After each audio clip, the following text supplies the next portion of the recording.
வயிற்றில் இருக்கும் சிசுவை எடுத்து வலது காதில் குண்டலமாக மாட்டிக்கொண்டு வக்ரமாக காட்சியளிக்கும் இந்த வக்ரகாளி மூலவரின் லிங்க திருமேனியில் 3 பக்கமும் முகம் கொண்ட அமைப்பு, 16 பட்டை கொண்ட இந்த அதிசய லிங்கம். இந்த லிங்க திருமேனியில் பார்த்தீங்கன்னா 1008 லிங்கம் பதிக்கப்பட்ட அதிசய லிங்கம்.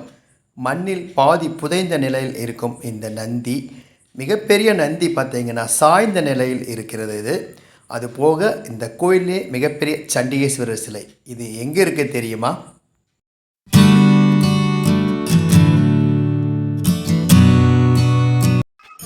Hello friends, rams mind mission சார்பாக நம்ம வந்திருக்கிற இடம் எதுன்னு பார்த்தீங்கன்னா திருவக்கரை வக்ரகாளியம்மன் கோயிலுக்கு தான் நம்ம இப்போ வந்திருக்கோம். விழுப்புரம் மாவட்டம் திண்டிவனம் அருகே அமைந்துள்ள ஒரு சிறிய கிராமம்தான் இந்த திருவக்கரை. இந்த கோவில்னாலேயே பார்த்தீங்கன்னா இந்த கிராமம் பார்த்தீங்கன்னா மிகப்பெரிய அளவில் புகழ் பெற்றிருக்கு. இங்கே பார்த்தீங்கன்னா அருள்மிகு வடிவாம்பிகை உடனுரை சந்திரமௌலீஸ்வரர் வக்ரகாளியம்மன் திருக்கோயிலுக்கு தான் நம்ம இப்போ வந்திருக்கோம்.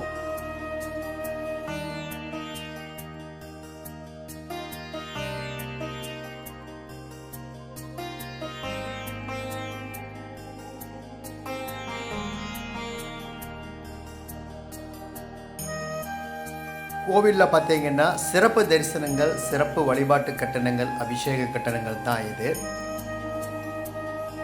கோவிலுக்கு பக்கவாட்டில் இருக்க இந்த வாயில் வழியாக தான் நம்மளை அவங்க உள்ளே அலோவ் பண்ணுறாங்க. உள்ளே போனதையுமே நம்மளுக்கு மிகப்பெரிய ஆச்சரியம் என்னன்னு பார்த்தீங்கன்னா, எல்லா கோவில்லையுமே ராஜகோபுரம் தாண்டினதுன்னு பார்த்தீங்கன்னா அந்த கோவிலோட மூலவர் அந்த நேர்கோட்டில் தான் அந்த கோவில் அமைஞ்சிருக்கும். ஆனால் இங்கே பார்த்தீங்கன்னா உள்ளே நுழைஞ்சதுமே பார்த்தீங்கன்னா தெற்கு நோக்கி இருக்கிற இந்த வக்ரகாளியம்மன் சன்னதி தான் இங்கே இருந்துச்சு. இந்த வக்ரகாளியம்மனோட வரலாறு என்னன்னு பார்த்தீங்கன்னா, அந்த காலத்தில் பார்த்தீங்கன்னா இந்த பகுதியில் வக்ராசுரன் அப்படிங்கிற ஒரு மிகப்பெரிய அரக்கன், அவன் தங்கை துர்முகி அப்படிங்கிற மிகப்பெரிய அரக்கி பார்த்தீங்கன்னா இங்கே அவங்க வாழ்ந்துட்டு இருந்தாங்க. வக்ராசுரன் பார்த்தீங்கன்னா சிவபெருமான் நோக்கி கடும் தவம் புரிகிறாரு. அப்போ பார்த்தீங்கன்னா சிவன் அவருக்கு வரம் கொடுக்கும்போது எனக்கு தேவர்களாலும் முனிவர்களாலும் சாகா வரம் வேண்டும் அப்படின்னு கேட்கும்போது சிவபெருமான் அவ்வளோ பெரிய வரம் தர முடியாதுன்னு மறுத்துறாரு. அப்போ வக்ராசுரன், உங்கள் லிங்கம் நான் என்னோட கண்டத்தில் வச்சுக்கிறேன், அந்த லிங்கம் இருக்கும் வரை பார்த்தீங்கன்னா யாருனாலும் எனக்கு சாவு வரக்கூடாதுன்னு வேண்டுறாங்க. அதன்படியே நடக்கட்டும்னு சொல்லி பார்த்தீங்கன்னா சிவபெருமான் அவருக்கு வரம் கொடுத்துட்டு இன்னொரு கருத்தை முன்வைக்கிறாரு. சிவபெருமான் சொல்கிறார், நான் அசைவம் சாப்பிட்ற ஏற்றுக்கொள்ளாத கடவுள். அப்போ நீ எப்படிங்கும்போது நான் அசைவம் சாப்பிடும்போது அந்த லிங்கத்தை நான் எடுத்து வச்சிருவேன் அப்படிங்கிற மாதிரி சொல்கிறாங்க. உனது கண்டத்தில் எனது லிங்கம் இருக்கும் வரை உனக்கு சாவு கிடையாது அப்படின்னு வரம் கொடுத்துட்டு சிவபெருமான் அங்கிருந்து கிளம்பிடுறாங்க. அதுக்கப்புறம் பார்த்தீங்கன்னா அந்த வக்ராசுரனும் அவன் தங்கையும் சேர்ந்து இந்த தேவர்களுக்கும் முனிவர்களுக்கும் பார்த்தீங்கன்னா பல கொடுமைகளை அவங்க செஞ்சிட்டு இருந்தாங்க. பொறுக்க முடியாத அந்த முனிவர்களும் தேவர்களும் பார்த்தீங்கன்னா நேராக சிவபெருமானிடம் போய் முறையிட்டாங்க. சிவபெருமான் மகாவிஷ்ணுவை அழைத்து வக்ராசுரனை வதம் செய்யுமாறு கேட்டுக்கிறாங்க. வக்ராசுரன் பார்த்திங்கன்னா கண்டலிங்கம் இருக்கும் வரை அவனை வதம் செய்ய முடியாது அப்படிங்கிறக்காக அவன் மாமிசம் அருந்தும் வேலை எதிர்பார்த்து காத்துட்டு இருக்கும்போது அவன் மாமிசம் அருந்தும்போது பார்த்திங்கன்னா அந்த லிங்கத்தை துர்முகிட்ட கொடுக்கும்போது மகாவிஷ்ணு தன் கையில் இருக்கிற அந்த சக்கராயத்தை வக்ராசுரனை நோக்கி அதை எரிந்து வக்ராசுரனை பார்த்திங்கன்னா அவங்க வதம் பண்ணுறாங்க. அப்போ துர்முகி ரொம்ப கோபம் கொண்டு வரும்போது பார்வதி தேவி பார்த்தீங்கன்னா காளி வடிவம் எடுத்து இங்கே வர்றாங்க. துர்முகியை வதம் பண்ண வரும்போது துர்முகி அப்போ கர்ப்பமாக இருக்காங்க.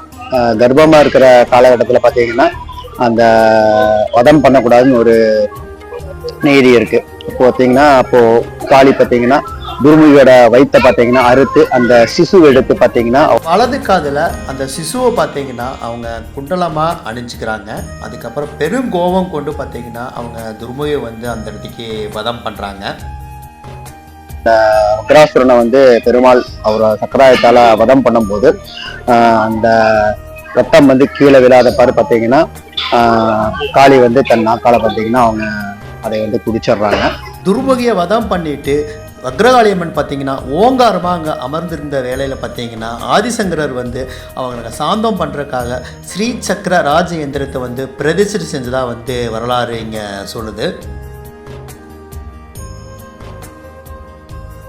இந்த கோயில் பார்த்தீங்கன்னா வக்ரகாளியம்மன் மட்டும் கிடையாது, பின்னாடி பாருங்க சந்திரமௌலீஸ்வரர் கோயில் இருக்கு. இந்த சந்திரமௌலீஸ்வரர் கோயிலோட சிறப்பம்சம் என்னன்னு பார்த்தீங்கன்னா லிங்கத்துல பாத்தீங்கன்னா பெருமாளோட முகம் தெளிவா இருக்கிற மாதிரி இங்க அமைச்சிருக்காங்க. அதுல இருந்து நீங்க உள்ள போனீங்கன்னா வடிவாம்பிகை அம்மன், வக்ராசுரனை பெருமாள் வதம் பண்ணால பெருமாளுக்கும் பாத்தீங்கன்னா இங்க ஒரு சந்நிதி இருக்கு. அந்த பெருமாள் பாத்தீங்கன்னா கையில பாத்தீங்கன்னா இந்த சக்கராயத்தை பாத்தீங்கன்னா எரியற மாதிரி ஒரு வடிவில் தான் பெருமாள் இங்க இருக்காரு. அதே போல பாத்தீங்கன்னா வக்ரகாளி அம்மன் சந்நிதியில பாத்தீங்கன்னா பக்கத்திலேயே பாருங்க அந்த வக்ராசுரன் வணங்கின அந்த வக்ரலிங்கம் இருக்கு. வக்ரகாளியம்மன் சன்னதியில் பார்த்தீங்கன்னா விளக்கேற்றும் முறைகள் பார்த்தீங்கன்னா ரொம்ப புகழ் வாய்ந்தது. இவ்வளோ விளக்குக்கு இவ்வளோ இடர்கள் நீங்கும் அப்படிங்கிற ஒரு ஐதீகம் இருக்குது. இதுதான் பாருங்கள், எவ்வளோ விளக்கு ஏற்றினா எவ்வளோ நன்மைகள் கிடைக்கும், எவ்வளோ இடர்கள் நீங்கும் அப்படிங்கிறது பார்த்தீங்கன்னா இதில் இந்த பட்டியலை பார்க்கும்போது உங்களுக்கு தெரியும். வக்ரகாளியம்மனுக்கு வலது பக்கத்தில் பார்த்தீங்கன்னா அந்த வக்ராசுரன் வாங்கின அந்த ஒரு வக்ரலிங்கம், அதாவது கண்டத்தில் வச்சு பூஜை பண்ணின அந்த லிங்கம், இதுக்கு பேர் தான் அந்த வக்ரலிங்கம். இந்த லிங்கம் இங்கே அமைஞ்சிருக்கு. இப்போ பாருங்கள், இதுதான் காளியோட வக்ரகாளியோட சன்னதி. அவங்க பார்த்தீங்கன்னா எவ்வளோ உக்ரத்தோடு அங்கே இருக்காங்கன்னு பாருங்கள். இந்த வக்ரலிங்கம் இருக்குது இல்லைங்களா, அதுக்கு ஆப்போசிட்டில் பார்த்தீங்கன்னா நந்தி பாதி அளவு பார்த்தீங்கன்னா மண்ணில் புதஞ்ச அளவுக்கு இங்கே இருக்குது.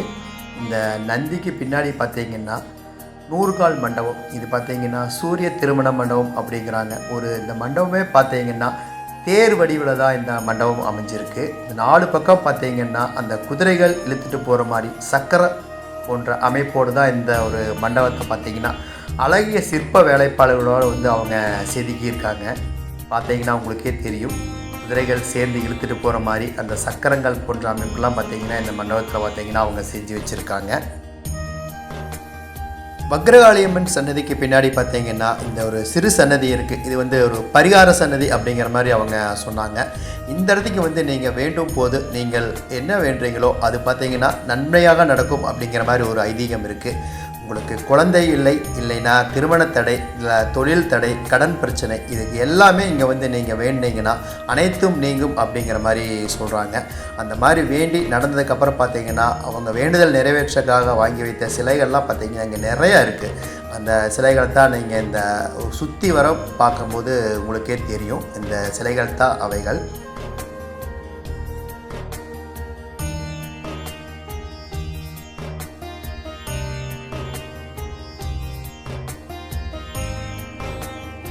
இந்த கோவிலில் இருக்கிற சந்நிதிகள் அனைத்தையுமே பார்த்தீங்கன்னா ஒரு வக்கர நிலையில் இருக்கிற மாதிரி தான் அந்த கோவிலவே கட்டியிருக்காங்க. எதுவுமே ஒரு முறையில்லாத வடிவமைப்பில் தான் இருக்கிற மாதிரி சொல்கிறாங்க. இந்த நந்தியே பாருங்கள் எவ்வளோ ஒரு சாய்ந்த நிலையில் இருக்குன்னு பாருங்கள். இந்த நந்தி பார்த்தீங்கன்னா சிவபெருமானுக்கு நேராக இல்லாமல் சற்று விலகி இருக்கிற மாதிரி தான் இந்த ஒரு அமைப்பு இருக்கும். மூலவர் சன்னதிக்கு நம்ம போகிறதுக்கு முன்னாடி அந்த கோபுரத்துக்கு இரு பக்கமும் பார்த்தீங்கன்னா 2 ஆலயங்கள் இருக்குது. ஒன்று பார்த்தீங்கன்னா துவார கணபதி, இன்னொரு பார்த்தீங்கன்னா துவாரக பாலமுருகர் சன்னதி. 2 சன்னதிகள் இருக்குது. இந்த 2 சன்னதிகளுமே பார்த்திங்கன்னா நம்ம சாமி கும்பிட்டு இந்த கிளி கோபுரம், இந்த மூலவர் சன்னதிக்கு முன்னாடி இருக்கிற இந்த கோபுரத்துக்கு பேர் பார்த்திங்கன்னா இதுதான் கிளி கோபுரம். இந்த கிளி கோபுரத்தை தாண்டி தான் நம்ம இப்போது சந்திரமௌலீஸ்வரர் தரிசனம் பண்ண போகிறோம். ஆலயத்துக்கு முன்னாடி இருக்கிற அந்த கொடிமரம் பாருங்கள், அந்த நுழைவாயிலை விட்டு கொஞ்சம் விலகி இருக்கிற மாதிரி தான் இருக்கும். இதுதான் சொல்கிறது பார்த்திங்கன்னா அந்த வக்கர நிலைமை. அந்த கோயிலில் இருக்கிற அனைத்து இதுவுமே பார்த்திங்கன்னா ஒரு வக்கர நிலைமையில் இருக்கிற மாதிரி தான் அந்த ஆலயத்தை அவங்க அமைச்சிருக்காங்க. அதுவும் பாருங்கள், இந்த கோவிலில் நம்ம எப்படி சாமி கும்பிடணும்னு ஒரு போர்டு வச்சுருக்காங்க. இதைப்படி நம்ம தரிசனம் பண்ணிட்டு வருவோம் வாங்க. சந்திரமௌலீஸ்வரர் தரிசனம் பண்ணுறதுக்கு முன்னாடி பார்த்தீங்கன்னா அந்த வலது பக்கம் இருக்கிற துவாரபாலருக்கு பின்னாடி பாருங்கள் இந்த 16 பட்டை லிங்கம் இருக்கும். அதிசயமான லிங்கம் தான் இது. ஏன்னா 16 பட்டையோடு அவங்க இந்த லிங்கத்தை செதுக்கி இருக்காங்க. இதையும் தாண்டி நம்ம உள்ளே போகும்போது பார்த்தீங்கன்னா லிங்கத்தை பார்க்கும்போது நம்மளுக்கே ஒரு ஆச்சரியம். என்னென்னு பார்த்தீங்கன்னா நம்ம இது வரைக்கும் எங்கும் பார்க்காத ஒரு லிங்கம் இங்கே பார்க்கலாம். ஏன்னா லிங்க திருமேனியில் பார்த்தீங்கன்னா சிவபெருமானோட அந்த முகம் அங்கே செதுக்கியிருந்தாங்க. 3 பக்கம் இந்த முகம் இருக்கிறதா சொல்கிறாங்க. இதை முடிச்சுட்டு சன்னதி சுற்றி வரும்போது பார்த்தீங்கன்னா இது வரைக்கும் நம்ம பார்க்காத ஒரு மிகப்பெரிய சண்டிகேஸ்வரர் அங்கே பார்த்தோம். அதுவும் போக பார்த்தீங்கன்னா ஏகப்பட்ட சிலைகள், பழங்கால சிலைகள் அங்கே வச்சுருந்தாங்க. உள்ளேயே பார்த்தீங்கன்னா அந்த வக்ரகாளிக்கும் பார்த்தீங்கன்னா ஒரு சிலை இருந்தது. அதன் பிறகு பார்த்தீங்கன்னா இப்போ வடிவாம்பிகை அம்மனை நம்ம தரிசனம் பண்ண போகிறோம். இது வித்தியாசமாக பார்த்தீங்கன்னா இந்த வடிவாம்பிகை அம்மன் பார்த்தீங்கன்னா தெற்கு நோக்கி இருக்கிற மாதிரி தான் ஒரு அமைப்பு இங்கே இருக்குது. அழகிய அம்மன் பாருங்கள், இப்போ தரிசனம் பண்ண போகிறோம்.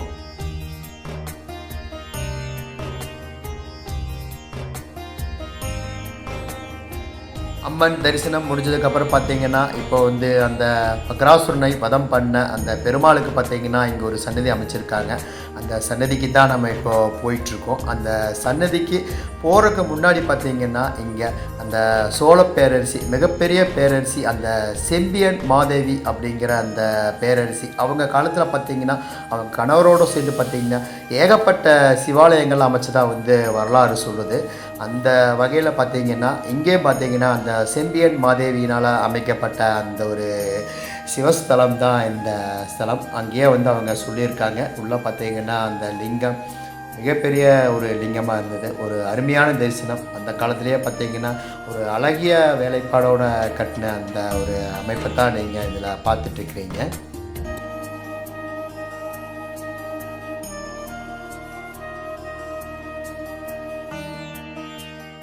இப்போது இங்கே இந்த லிங்க தரிசனம் முடிச்சுட்டு பார்த்தீங்கன்னா நம்ம இப்போ வந்து வரதராஜ பெருமாள் அந்த சந்நிதியை நோக்கி தான் இப்போ போயிட்டுருக்கோம்.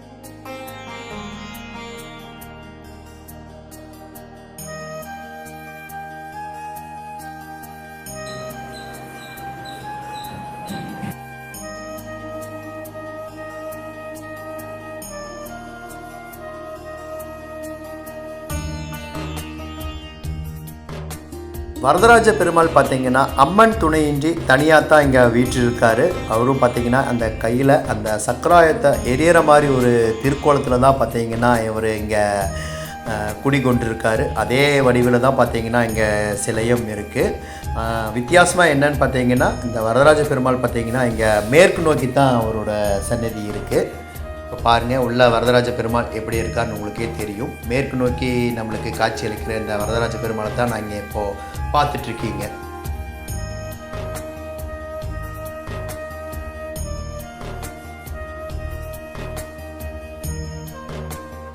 வரதராஜ பெருமாள் சன்னதிக்கு எதிர்ப்புறம் பார்த்தீங்கன்னா 2 சிறு சன்னதிகள் இருக்குது. அந்த சிறு சன்னதிகளில் பார்த்தீங்கன்னா உள்ள பாருங்கள் கருடாழ்வார் இருக்கார். இன்னொரு சன்னதியில் பார்த்தீங்கன்னா அனுமர் குடிகொண்டு இருக்கார்.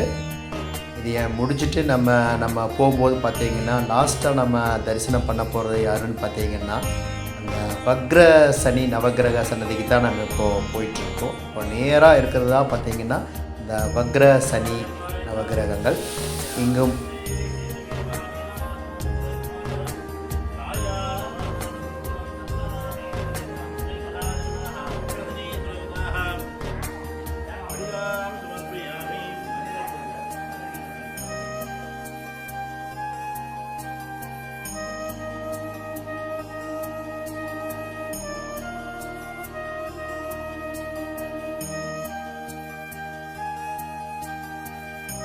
இந்த கோவிலின் தலவிருட்சம் எதுன்னு பார்த்தீங்கன்னா இந்த வில்வ மரம் தான். இந்த வில்வ மரத்தில் பாருங்கள் பக்தர்கள் வந்து அவங்க வேண்டுதல் நிறைவேற்றிருக்காங்க பார்த்தீங்கன்னா இல்லை வேண்டுதலுக்காக பல கயிர்கள் கட்டியிருக்காங்க. அது போக பாருங்கள் அந்த குழந்தை வேண்டி அந்த தொட்டில் கட்டினதெல்லாம் பாருங்கள். எத்தனை பக்தர்கள் இங்கே வந்து வேண்டியிருக்காங்கன்னு இதை பார்த்தாவே உங்களுக்கு தெரியும்.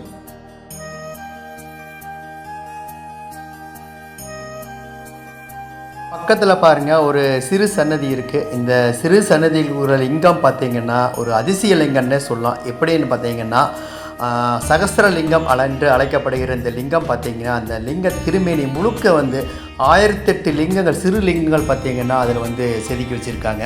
இது ஒரு அதிசய லிங்கம் தான். இங்கே நம்ம பார்க்கும்போதே தெரியும் பாருங்கள் சிறு சிறு புள்ளிகளாக தெரியுது.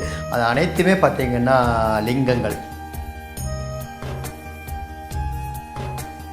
நாம் கடைசியாக இப்போ வந்து கொடிமரத்தை வந்து தரிசனம் பண்ணிவிட்டு இந்த கோயிலை விட்டு கிளம்புற நேரம் வந்துருச்சு. இந்த கோயிலுக்கு பார்த்திங்கன்னா ஒரு மிகப்பெரிய தெப்பக்குளம் ஒன்று இருக்குது. அதை தான் நீங்கள் பார்த்துட்ருக்கீங்க. இந்த கோவிலோட முக்கியமான சிறப்பம்சம் எதுன்னு பார்த்தீங்கன்னா அந்த வக்ரகாளியம்மன் சன்னதிக்கு மேலே இருக்கிற இந்த பெரிய தீபக்கொப்பரை தான். இந்த தீபக்கொப்பரையில் பார்த்தீங்கன்னா அமாவாசை மற்றும் பௌர்ணமி நாட்களில் பார்த்தீங்கன்னா மகா தீபம் ஏற்றுவாங்க. பௌர்ணமியில் பார்த்தீங்கன்னா இரவு வேளையிலும் அமாவாசையில் பார்த்தீங்கன்னா பகல் வேளையிலும் பார்த்தீங்கன்னா இந்த மகா தீபம் ஏற்றுவாங்க. இந்த கோயில் பார்த்தீங்கன்னா லட்சக்கணக்கான மக்கள் இந்த விழாக்காக கூடுவாங்க. இங்கே தலத்துக்கு வந்தீங்கன்னாவே உங்களுக்கு வந்து உங்கள் ஜாதகத்தில் இருக்கிற அந்த வக்ரதோஷம் எல்லாம் வந்து கழியும் அப்படிங்கிற மாதிரி ஒரு ஐதீகம் இருக்குது. நீங்கள் வந்து இந்த ஸ்தலத்துக்கு வாங்க. கண்டிப்பாக வந்து உங்களுக்கு வந்து ஒரு அருமையான ஒரு தெய்வீக ஒரு உணர்வு நீங்கள் உணர்வீங்க. இந்த கோயிலுக்கு ஃபஸ்ட்டு டைம் வரும்போதே பார்த்தீங்கன்னா இவ்வளோ ஒரு அமைதியாக இவ்வளோ ஒரு சூப்பராக இருந்துச்சு. நீங்கள் விழுப்புரம் வந்தீங்கன்னா தவறாமல் வந்து இந்த கோயிலுக்கு வந்து பார்த்து அனைத்து தெய்வங்களையுமே தரிசிச்சுட்டு போவாங்க. ராம்ஸ் மைண்ட் பிசினஸ் சார்பாக இந்த வீடியோ பார்த்துருந்த உங்கள் அனைவருக்கும் நன்றி, வணக்கம்.